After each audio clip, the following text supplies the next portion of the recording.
ওয়াংখেড়েতে বিধ্বংসী সেঞ্চুরি সূর্যকুমার যাদবের, হায়দ্রাবাদকে হারিয়ে আইপিএলে টিকে রইল মুম্বই।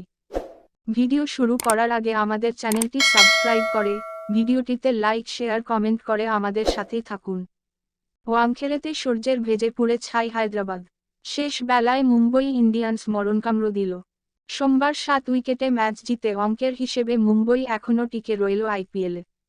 ম্যাচ হেরে যাওয়ায় সানরাইজার্স হায়দ্রাবাদের পয়েন্ট 12 পয়েন্ট টেবিলে তারা 4 নম্বরে। Sunrisers Hyderabad, Chennai super kings ও লখনউ এই 3 দলের পয়েন্টই 12। ওয়াংখেড়েতে হারায় প্যাট কামিন্সের দলের প্লে অফে যাওয়া বিলম্বিত হল বলা যায়। এবারের আইপিএলে অনেক দেরিতে জ্বলে উঠল মুম্বই। অনেক দেরিতে ফর্মে ফিরলেন অধিনায়ক হার্দিক পান্ডিয়াও।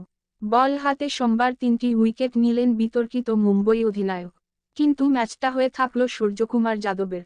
51 বলে অপরাজিত 102 রানের দুর্দান্ত এক ইনিংস খেললেন সূর্য। 12টি 4 ও 6টি ছক্কা হাঁকালেন তিনি। ওয়াংখেড়েতে মুম্বইয়ের সূর্যোদয় হওয়ায় সূর্যাস্ত হল হায়দ্রাবাদের। 4 ম্যাচ পরে জিতল মুম্বই। এদিন কাজটা খুব একটা সহজ ছিল না মুম্বইয়ের। টস জিতে মুম্বই অধিনায়ক হার্দিক পান্ডিয়া প্রথমে ব্যাট করতে পাঠান হায়দ্রাবাদকে।